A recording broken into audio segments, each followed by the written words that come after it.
Bonjour, salut les gilets jaunes, salut tout le monde. Je voulais vous dire que, chers amis, il serait peut-être bon de s'inspirer de l'Islande. Je vois qu'il y a beaucoup de gens qui sont motivés. C'est vrai que moi, au départ, je ne crois pas trop à ce genre de mouvement-là parce que je pense que le peuple n'a pas assez, est pas mûr pour vraiment changer la société. Parce que je pense qu'en face, on a des gens qui sont des professionnels. On a quand même, si vous voulez, des gens qui sont des nantis de père en fils, hein, les gens des gouvernements, des hautes sphères. C'est des gens qui n'ont que ça à penser, à savoir garder le contrôle, contrôler le peuple, exploiter les richesses de la planète, exploiter l'humanité. Ça fait très longtemps qu'ils réfléchissent à ça.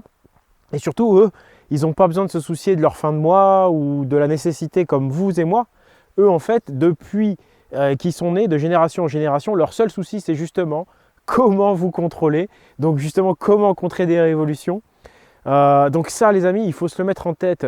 Une révolution, ça se prépare déjà intellectuellement. Et je pense que, on n'est pas prêt en France, c'est clair, mais c'est une occasion pour inciter les gens à se renseigner. On n'entend pas parler donc de la seule révolution qui est réussie récemment, qui est l'Islande. Il y a 10 ans, mais cette révolution s'est déroulée sur 3 ans en fait, à partir de 2008 jusqu'à 2011, grosso modo, les Islandais ont réussi. Donc on va s'inspirer d'eux. Alors qu'est-ce qu'ils ont réussi à faire, les Islandais? Premièrement, ils ont fait démissionner le gouvernement. Mais comment ont-ils fait? Eh bien, tous les jours, ils ont manifesté de façon pacifique, attention, de façon très pacifique, devant donc leur gouvernement, tous les jours.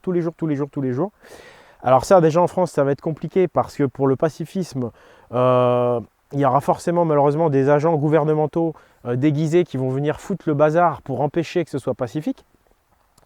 Ensuite, la deuxième chose que les Islandais ont réussi à faire, c'est qu'ils ont réussi à condamner les banques. C'est-à-dire qu'il ne suffit pas de s'en prendre au gouvernement, il suffit de comprendre qui a vraiment le pouvoir. Ce sont les banques, ce sont ceux qui créent l'argent à partir d'une dette. Là, je vous renvoie tout de suite à la loi de 1973 en France qui rend les pleins pouvoirs monétaires, de création monétaire à des banques privées. Et à la loi de la Réserve fédérale de 1913 aux États-Unis qui, de la même manière, fait que les gouvernements n'ont même plus de pouvoir sur la création monétaire, que ce sont des banques privées, si vous voulez, qui contrôlent la monnaie depuis le départ et que c'est eux qui ont le pouvoir. Donc déjà, ça aussi, c'est très important. Il faut savoir comment fonctionne notre société. On ne le sait même pas dans ce pays. Bref, les Islandais le savaient. Donc ensuite, sanctionner les banques. Et enfin, la troisième chose qu'ils ont faite, ces Islandais, eh bien, c'est qu'ils sont parvenus à constituer un nouveau type de gouvernement avec une assemblée constituante. Une assemblée constituante, en gros, ils ont pris des volontaires et puis des gens quand même formés aussi, j'imagine. Mais quand même, l'idée, c'est de prendre des volontaires pour constituer cette assemblée parmi le peuple non politisé. C'est-à-dire qu'ils ont pris que des gens qui n'appartenaient pas à des partis politiques, mais qui étaient des gens de bonne volonté, qui se sont portés volontaires. Il y en a eu plus de 500 volontaires et ils en ont élu 25. Donc c'est des gens qui viennent du peuple, qui ne sont pas issus de ces familles qui depuis des siècles se passent le pouvoir et puis nous, on est du bétail. Donc ça, c'est important aussi, revoir la Constitution. Mais maintenant, comment ça se fait que ça a pu réussir en Islande? Et comment, malheureusement, je pense qu'en France, aujourd'hui, ça va être difficile, même si, j'espère, hein, il y a de l'espoir. Faites tourner cette vidéo au maximum. Mais pourquoi en France, ça risque d'être difficile? En Islande, ils sont que 300 000 habitants. 300 000 habitants pour un seul gouvernement. En France, on est presque 70 millions. Un gouvernement, plus il a d'habitants à sa botte, plus il est puissant. Donc notre gouvernement est beaucoup plus puissant, il a un pouvoir corrupteur beaucoup plus fort que le gouvernement islandais, qui ne compte que 300 000 esclaves. Je me permets un peu d'humour, mais on n'en est pas loin quand même, admettez-le. Ça, c'est la première chose. Donc la deuxième chose, c'est que le peuple islandais n'est pas divisé. Le peuple islandais est homogène, aussi bien culturellement que ethniquement. Il n'y a pas possibilité de diviser le peuple en Islande. Alors qu'en France, malheureusement, le peuple français est très divisé. Il y a différentes communautés, différentes ethnies. Et on voit bien d'ailleurs qu'il y a certaines ethnies et communautés qui ne participent absolument pas aux Gilets jaunes. Et donc tout ça, ça fait qu'on a un peuple en France qui est divisé. Donc divisé pour régner. hein. Ça aussi, je crois que les Français ne l'ont pas bien compris, hein. Mais voilà, ils utilisent le diviser pour régner. La France est un pays avec un peuple assez divisé, donc ça va être très difficile face à un pouvoir, lui, très fort. Alors qu'en Islande, c'est plutôt le pouvoir qui est, entre guillemets, affaibli face à 300 000 âmes. Donc, qu'est-ce qu'il faudrait faire pour réussir?